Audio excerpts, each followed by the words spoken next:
Assalamualaikum warahmatullahi wabarakatuh.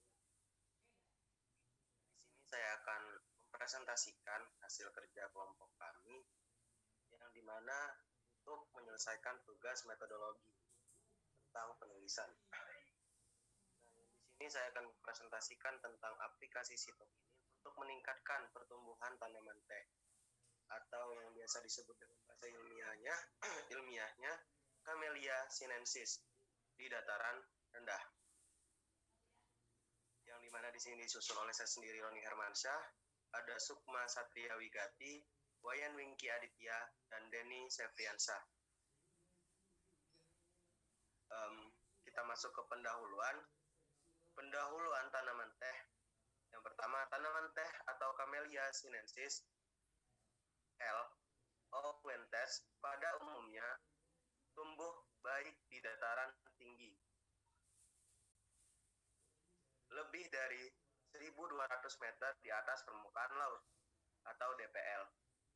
Meskipun tanaman ini dapat tumbuh di dataran rendah dengan ketinggian kurang dari 800 meter, tetapi produktivitasnya lebih rendah karena suhu udara yang tinggi memiliki berbagai efek terhadap fisiologi dan biologi tanaman.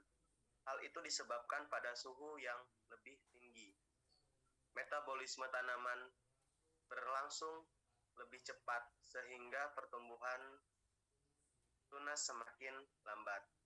Nah, jadi yang dimana di sini akan melakukan penelitian tanaman teh yang biasa kita ketahui itu hidup di dataran tinggi, namun kita akan mengujinya habitatnya di dataran rendah dengan penambahan sitokinin atau dari air kelapa gitu untuk penambahannya. Nah, lanjut ke tujuan penelitian. Nah, ini tujuannya tadi untuk mengetahui pengaruh sitokinin pada pertumbuhan tanaman teh di dataran rendah. Nah, jadi maksudnya ini kita menanam tanaman teh di dataran rendah dengan penambahan sitokinin untuk zat perangsang tumbuhnya agar produktivitasnya di dataran rendah sama dataran tinggi itu kita mau melihat apakah berhasil dengan penambahan sitokinin atau tidak. Nah, di sini ada metodologi penelitiannya nih. Ada waktu dan tempat. Yang pertama, penelitian ini akan dilakukan pada bulan Juli sampai Agustus 2022 dan bertepatan di Politeknik Negeri Lampung. Alat dan bahan yang digunakan ada alat ini berupa alat tulis, maksudnya ini untuk kita mendata, terus juga ada gembor, timbangan, dan bahan-bahan terdiri dari air kelapa, BAP, tanaman teh, label nama planning, maksudnya pelangannya maksudnya untuk mengetahui gitu ini grade A, maksudnya ini di blok A, B, dan C gitu. Nah, juga ada alat bahan lainnya yang dapat menunjang penelitian. Rancangan percobaan dan analisis data. Nah, di sini ada rancangannya gitu ya, maksudnya yang dimana kita menggunakan RAK,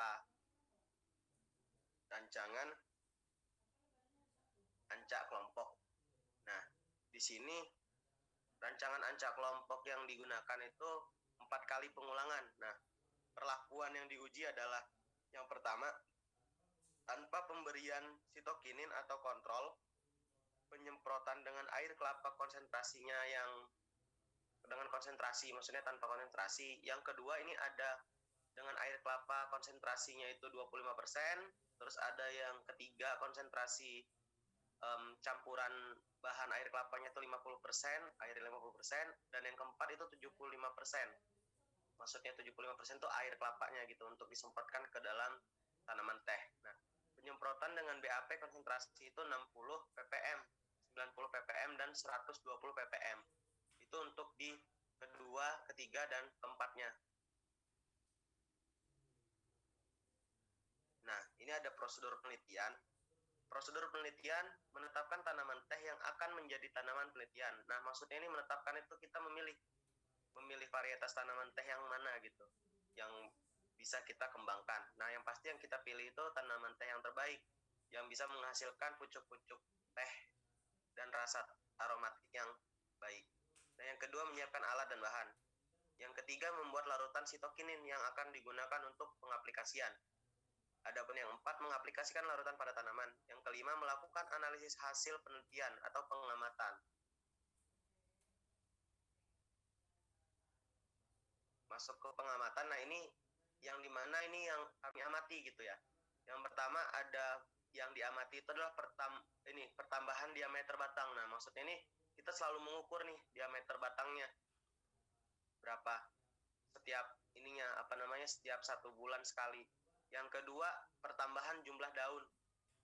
Nah ini jumlah daunnya itu dalam 1 bulan ini perkembangannya berapa gitu, luas atau enggak, atau dia hanya stagnan gitu, tidak bertumbuh, tidak bertambah gitu, tidak berkembang di situ. Yang ketiga ada jumlah klorofil dan luas daun. Yang keempat ada pertambahan jumlah tunas. Yang kelima ada pertambahan batang tunas. Nah ini masuk ke time schedule atau jadwal kegiatan. Yang pertama ada menetapkan tanaman teh yang akan digunakan. Ini maksudnya ini kita memilih tadi varietas itu di minggu pertama.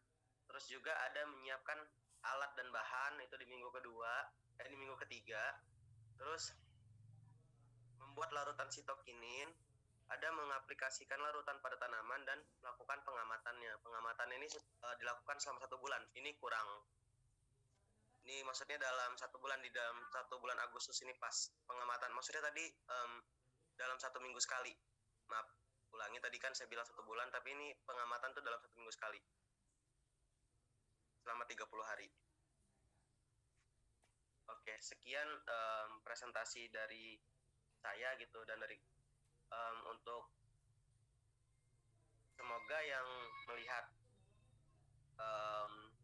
video ini atau hasil pemaparan dari rancangan penelitian saya tentang tanaman teh itu bermanfaat. Lebih kurangnya saya mohon maaf. Kepada Allah saya mohon ampun. Saya akhiri, wabillahi taufiq wal hidayah. Wassalamualaikum warahmatullahi wabarakatuh.